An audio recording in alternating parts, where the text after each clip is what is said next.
Olha, eu estou conversando já aqui, recebendo pela primeira vez no programa SBT Comunidade a secretária de Estado responsável pelo combate à corrupção e à transparência da gestão pública, agora com então o governador Pedro Táxi e Adriana Vandoni. Tudo bem, secretária? Prazer em conhecê-la pessoalmente, seja bem-vinda. O prazer é meu, Agnello, e o prazer é estar aqui num horário, num programa de tremenda audiência, podendo falar para a comunidade de Mato Grosso. Bem, obviamente que eu estou falando também com uma jornalista, com uma profissional de comunicação experiente e que sabe exatamente quais são os anseios hoje de uma população que já vem sofrendo há mais de 20 anos com escândalos e mais escândalos dentro de uma gestão pública. Escândalos estes que foram aflorados principalmente nos últimos 12 anos, que mancharam o estado de Mato Grosso não só aqui para a sua população, mas para o Brasil e para o mundo. E a senhora tem incumbência hoje, assumindo uma pasta que visa exatamente impedir que ações que envolvam corrupção, desvios de recursos públicos, fraudes e outras coisas mais continuem a acontecer dentro da gestão pública. Como a senhora pretende fazer isso? Vamos primeiro por ordem, né? Com o Jack Estripador, sim, por partes. Bom, em primeiro lugar, de fato, a sociedade brasileira, ela está vivendo um período de desânimo total em função da quantidade de números de escândalos que já vieram à tona e que estão por vir. Nós estamos vivendo talvez a maior crise, a maior denúncia de corrupção que o governo brasileiro já teve, que foi o caso da Petrobras, que parece que nunca vai terminar. Está sendo investigado agora pelos órgãos responsáveis. Então isso ele gera na população um descrédito muito grande, uma crise de representatividade. Isso não só na sociedade, nós cidadãos, como também nos servidores públicos, porque eles também sentem na pele. Não são eles, não é a maioria que pratica atos ilícitos, mas eles acabam ficando desmotivados, desanimados. E reféns de toda uma situação. Reféns de uma situação. A sociedade brasileira, ela percebeu isso e ela gritou. Há 2 anos atrás, ela foi às ruas. E ali nada mais era do que um pedido de representatividade, legitimidade, respeito com o dinheiro público e com o cidadão. Porque a corrupção, ela destrói todo esse tecido. Ela compromete o serviço público que é prestado para a sociedade e também destrói toda a credibilidade. Como que aí, vamos na segunda parte da pergunta. A função do gabinete, ela é prevenir tudo isso. Ela é prevenir usando as ferramentas legais e necessárias. Antecipar possíveis problemas que possam vir a acontecer nessa hora. Também, quando a gente recebe, o que a gente faz quando previne? Existem várias maneiras de prevenir a corrupção. A transparência é uma delas. A transparência é uma ferramenta que o cidadão tem de fiscalizar o governo, os atos do governo e tudo que lhe interessa para ver o andamento dos serviços públicos. A transparência é uma, a mudança de cultura é outra. Nós temos que atuar de forma preventiva. Nós temos que levar para as escolas, isso num longo prazo, né? Para as escolas, o debate da ética, o debate da honestidade, o debate da necessidade de respeito com o dinheiro do cidadão, para que as crianças cresçam com esses conceitos, e temos que atuar também no serviço público. Como? As áreas que são mais vulneráveis ou que são mais passíveis a acontecer erro, fazendo treinamento, treinando, valorizando o nosso código de ética. Nós temos no governo do estado um conselho de ética e esse conselho, junto com o gabinete, vai desenvolver diversos treinamentos, diversas atividades para difundir esse código de ética entre os servidores. E também nós temos que preparar a sociedade.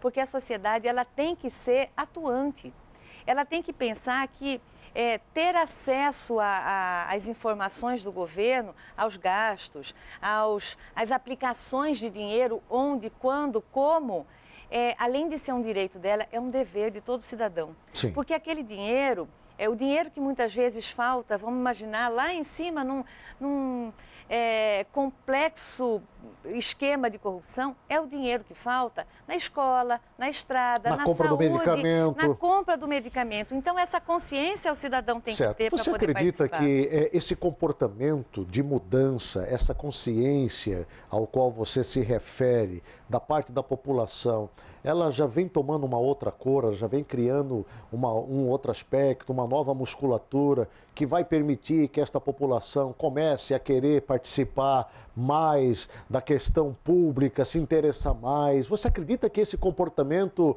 ele começa a se aflorar ou não? Eu acredito que sim, a sociedade está madura, até pelo processo nosso de democratização, né, do Brasil. A democracia era muito jovem, agora a gente já está atingindo esse amadurecimento, talvez até impulsionado pelos esquemas, né, escândalos de corrupção que a gente já escutou no Brasil inteiro.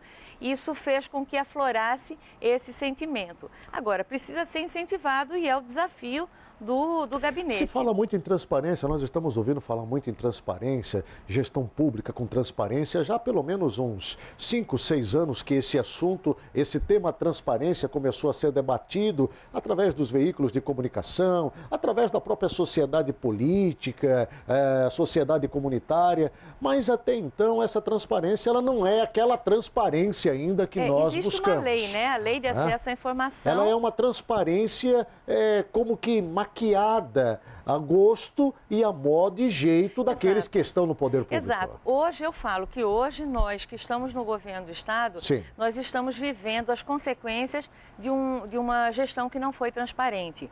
E aí você pega as obras da Copa que não tinham transparência e está sendo tudo levantado agora. Mas aí existe a lei de acesso à informação, essa lei tem que ser cumprida, muita coisa já vem sendo feita e outras nós vamos implementar. Constituímos agora um comitê de transparência formado pelos diversos órgãos. A Secretaria de Planejamento, sim, que ela é a gestora da informação, a informação chega lá. O Gabinete de Transparência, que vai definir toda a política de transparência estadual. O Gabinete de Comunicação, que é quem vai trabalhar fisicamente o site e vai passar aquela linguagem cidadã. Certo. Porque não adianta, Agnello, a gente colocar divulgar para a sociedade um número frio, morto, sem dizer o que aquele número significa. Então, essa linguagem cidadã é o desafio que nós vamos fazer agora nesse governo. Com relação às obras da Copa, por exemplo, a cada dia brota aí informações, o próprio governador Pedro Táxi tem vindo à tona trazendo essas informações, alguns secretários também, e nos assusta porque parece-me que é um trem completamente em alta velocidade, descarrilhando, né? Porque são situações que nós não conseguimos até agora entender a profundidade e a grandiosidade que representa isso para o contribuinte, né? Você tem vai ter um estreitamento muito forte com a Procuradoria-Geral do Estado também. Esses assuntos, esses números, eles vão ser trazidos à tona de forma clara para que a população saiba exatamente o que aconteceu, ou seja, o que ficou trancado nas gavetas e debaixo dos tapetes? Olha, uma determinação do governador Pedro Táxi é exatamente que nada fique guardado em gavetas.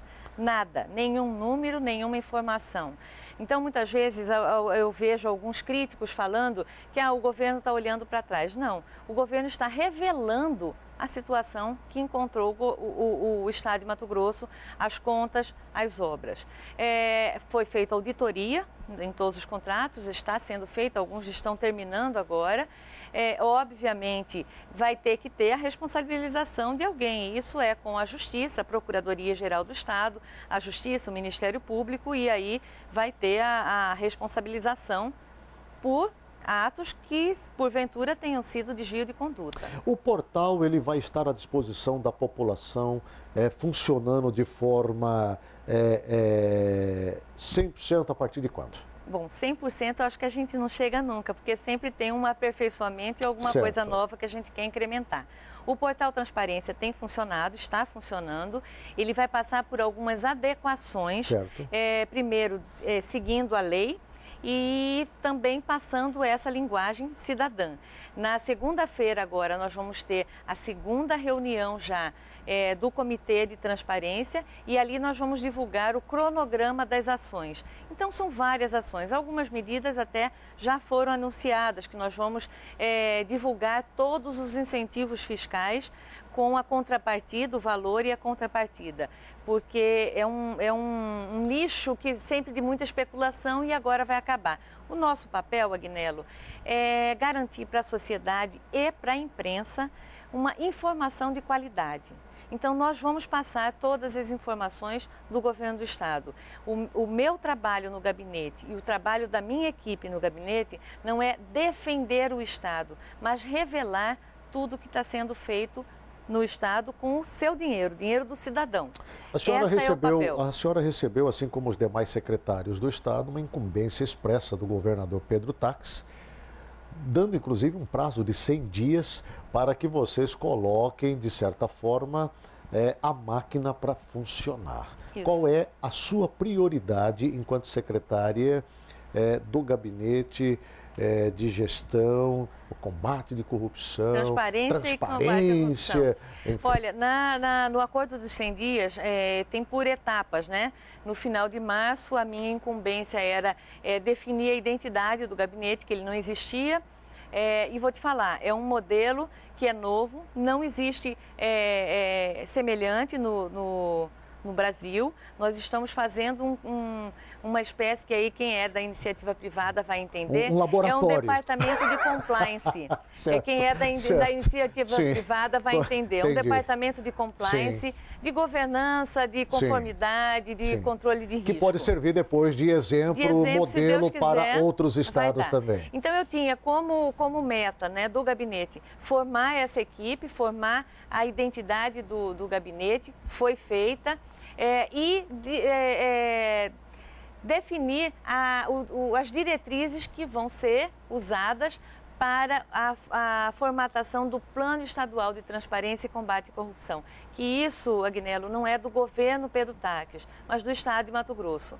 Então, ele vai ser feito a partir da Constituição, criação e implantação de um conselho que vai ouvir também o cidadão, porque vai ter representante da sociedade, e esse conselho vai trabalhar durante 8 meses, o que precisa ser feito, quais as ferramentas precisam para o governo ser o mais transparente possível, o menos vulnerável a crises ou vulnerável a atos, desvios de conduta, né? Mas vai ser debatido com a sociedade, com representantes da sociedade, em audiências públicas, em fóruns, e tudo isso, o nosso cronograma nós cumprimos. E estamos mais para frente, além um pouquinho. Perfeito. Qual o orçamento que a senhora vai ter? Eu não sou unidade financeira. Sim. O gabinete não ele é atrelado à Casa Civil. Sim. E toda a programação de custo, de gasto que nós vamos ter de despesas, ele está sendo levantado agora numa grande oficina que está sendo feita por áreas, conduzido pela Secretaria de Planejamento, já para fazer o orçamento daqui para frente. Ontem foi divulgado pelo governo do Estado a relação de bens dos 24 secretários, né? Eu tenho até em mãos aqui, eu confesso que eu ainda não tive condições de ler todas elas, mas aqui nós temos secretários que têm, obviamente, uma relação de bens e valores interessantes, outros nem tanto, enfim. Qual vai ser a recomendação que vai partir do gabinete para estas secretarias? Não é assim uma recomendação. O gabinete tinha no acordo de gestão, nesse mesmo que você falou... Eu lhe fiz essa pergunta porque em tempos atrás, em tempos anteriores, nós vimos, obviamente, funcionários públicos que assumiram, obviamente, uma função pública, né? E que entraram de um jeito e saíram de outro totalmente diferente. E, né? é uma ansiedade da sociedade exatamente saber isso, porque nós somos servidores públicos. E assim que a gente assume uma função pública, que a gente recebe o nosso salário vindo do dinheiro público, nós temos a nossa privacidade relativizada. Então, eu devo prestação de contas à sociedade, que é quem me paga para fazer esse trabalho, como todos os secretários têm. Quanto à orientação, eu acho que não tem orientação nenhuma. Aí é tudo que está declarado em imposto de renda, é lícito. Então, o que nós fizemos foi fornecer uma informação de qualidade. Sim. O que vai ser feito aí pela imprensa, aí é uma decisão editorial de cada jornal, como é que vai ser usado isso. Mas, claro, isso é uma informação, é fato, é legal, é registrado, é declarado. E já é uma demonstração de transparência. De transparência. Então, isso aí era assim, estava no meu contrato de acordo de resultado, né, que eu assinei no dia 1º de janeiro. Divulgar isso, ele já era para ter sido divulgado antes, não foi por um problema técnico de colocar em planilha, por um problema técnico, mas já estava pronto, e todos os secretários têm consciência que isso não é uma especulação. Especulação quem pode fazer... O que podem e o que não podem fazer. Especulação quem pode fazer é quem vai fazer o uso dessa informação. A informação de qualidade foi dada pelo governo do Estado. Perfeito. Conversamos nessa tarde com a secretária de Estado do Gabinete de Transparência e Combate à Corrupção, Adriana Vandona. Adriana, sucesso a você, muita sabedoria, equilíbrio. E Deus abençoe a você. Esperamos que tenhamos realmente uma administração exemplar até para colocar o nome de Mato Grosso numa esfera muito melhor do que está. Eu quero agradecer a oportunidade e conto com a participação de todos os telespectadores. Nós queremos fazer um governo o mais próximo possível do cidadão, mas a gente precisa de vocês. Muito obrigada. Obrigado a você.